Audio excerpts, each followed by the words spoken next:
9 dias após a última comunicação feita pelo submarino argentino Ara San Juan, a cada minuto aumenta a sensação de que nenhum dos 44 marinheiros sairá do episódio com vida.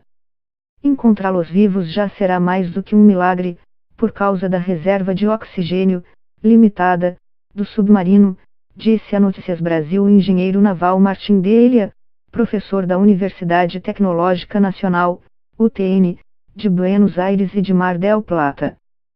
Segundo Delia, embora tenha havido repetidas comparações, a situação dos marinheiros argentinos confinados na embarcação é bem diferente da que foi vivida pelos 33 mineiros chilenos que passaram 17 dias soterrados em uma mina em 2010. Apesar de estarem soterrados na mina, os mineiros chilenos tinham oxigênio. Num submarino como este, Ara San Juan, de 1985, que não é nuclear, o oxigênio tem dias contados, disse o especialista. Segundo ele, se fosse um submarino nuclear e mais moderno, ele teria suprimento de oxigênio suficiente para vários meses. Na última semana, o porta-voz da Marinha, Henrique Balbi, disse que a reserva de oxigênio do submarino duraria cerca de 8 dias, a depender da quantidade de vezes que a embarcação tivesse emergido durante a travessia. Estamos entrando numa etapa crítica, ele repetiu algumas vezes durante a coletiva de imprensa, no início desta semana. Nesta quinta-feira, a situação tornou-se ainda mais complexa e desoladora, como disse o familiar de um marinheiro, quando Balbi confirmou que teria ocorrido uma explosão na área onde o submarino estaria quando fez a última comunicação com a base, na quarta-feira, 15 de novembro.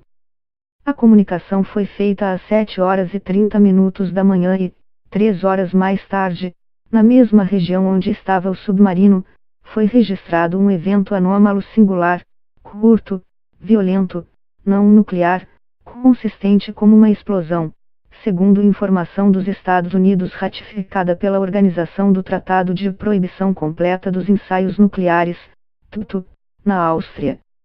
O submarino estava no caminho de volta de Ushuaia, número sul da Argentina, para a base naval de Mar del Plata, a 400 quilômetros de Buenos Aires. Antes de iniciar a viagem, a embarcação teria apresentando um problema de bateria que teria sido corrigido ainda na véspera da partida. A informação sobre a explosão causou comoção entre os familiares dos marinheiros, reunidos na base naval de Mar del Plata, onde esperavam informações. Alguns se ajoelharam aos prantos, outros deram socos nas paredes ou se abraçaram com outros familiares e marinheiros. Acabo de saber que sou viúva, disse Jéssica Gopar, mulher do cabo Fernando Santilli. Vim pendurar um cartaz que dizia que estamos esperando por ele, quando alguém saiu da base e fez um gesto negativo com o rosto. Entendi logo que tudo tinha acabado, disse chorando. Nesta sexta-feira, Luiz Tagliapietra, pai do marinheiro Alejandro Tagliapietra, de 27 anos, era um dos poucos que ainda permaneciam na base de Mar del Plata.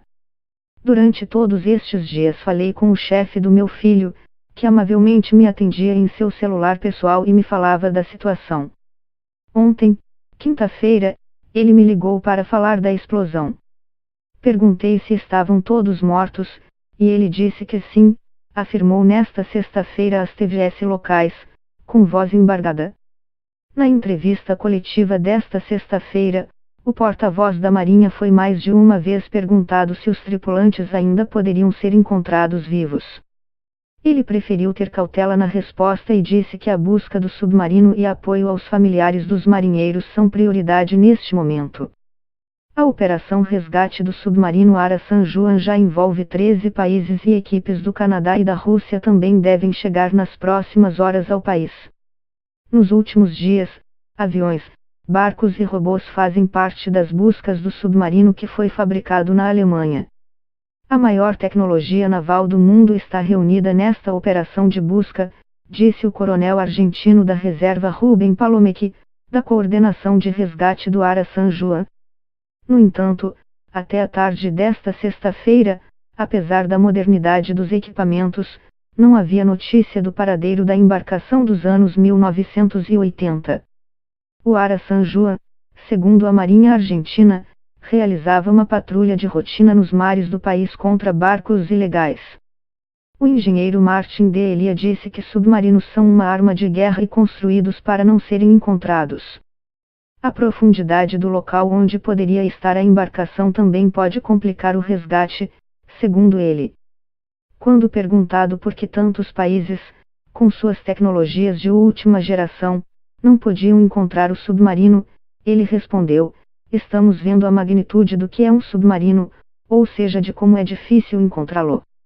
Martin de Elia afirmou que, de acordo com a última comunicação, o submarino poderia estar na fronteira entre a plataforma marítima argentina, onde a profundidade seria em torno dos 200 metros, e as águas internacionais, cuja profundidade atinge 4.000 metros. Nesse caso, mesmo os mais modernos dispositivos de busca, os veículos submergíveis americanos a controle remoto seriam de pouca utilidade, já que suportam descer a 1,5 mil metros da superfície. Os submarinos podem ser usados para colocar minas flutuantes ou para ataques marinhos. E são mesmo desenhados para não serem detectados, disse o engenheiro naval. Ex-tripulante do Ara San Juan, Horácio Tobias, disse, por sua vez, que quando o submarino está submerso, está sozinho no mundo, ele e o oceano. De Elia explicou que radares, por exemplo, não podem detectá-lo porque o submarino tem pouca emissão de calor. O especialista acrescentou que o submarino irradia calor, ondas magnéticas e de som desenvolvidos para ser o mais discreto possível. O Ara San Juan navega com motor elétrico e também a diesel. Quando está submerso funciona com o elétrico, que é muito silencioso, e, quando emerge da água, usa combustível fóssil. Sem radiação térmica e com o ínfimo barulho que produz, é muito difícil encontrá-lo. O sistema, o isolamento do som, o desenho do submarino, fazem com que a detecção magnética seja a menor possível.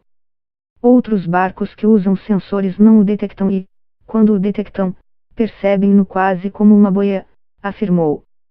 Ele recordou que, no fim dos anos 1960, no período da Guerra Fria, um submarino russo, submarino K-129, afundou a mais de 4.000 metros de profundidade e, tempos depois, os americanos o encontraram.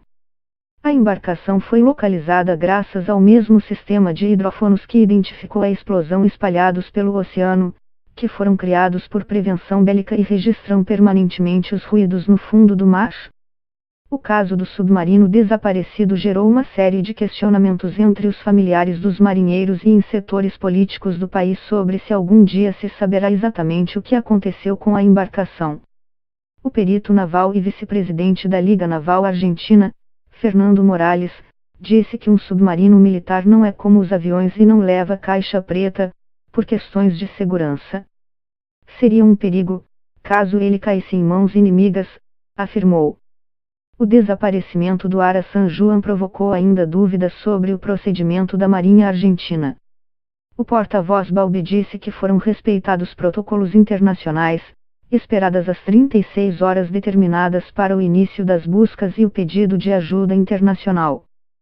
Segundo ele, não é esperado que um submarino se comunique constantemente com a base porque ele é feito para ter independência na navegação.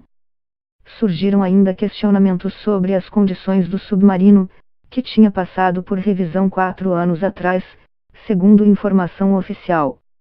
E sobre os recursos destinados às Forças Armadas na Argentina.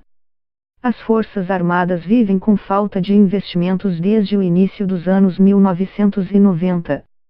E hoje deveríamos nos perguntar como um caso como este, do submarino, não ocorreu antes, disse o professor de Defesa e de Segurança Internacional da Universidade de Buenos Aires, UBA, Sérgio Eissa. Segundo ele, no início da década de 1990, as Forças Armadas contavam com um orçamento de 2,4% do Produto Interno Bruto, PIB, e no fim daqueles anos somente com 0,9% do PIB, o que foi mantido até 2013, quando houve um aumento irrisório. Sérgio Eissa disse: o problema supera a restrição orçamentária, A Argentina possui frota marítima dos anos 1970 e 1980, defasada em relação à tecnologia atual. Nesta sexta-feira, o presidente argentino Maurício Macri falou à nação, no prédio das Forças Armadas, em Buenos Aires, dizendo que o caso do submarino deve ser investigado e lamentou a dor dos familiares dos tripulantes do Ara San Juan. Ele afirmou ainda que não é hora de se aventurar em buscar culpados até que exista informação completa sobre o que aconteceu. Na TV, na véspera, a mulher de um dos marinheiros, a advogada Itati Leguizamon, disse: "O culpado são os anos de abandono da Marinha.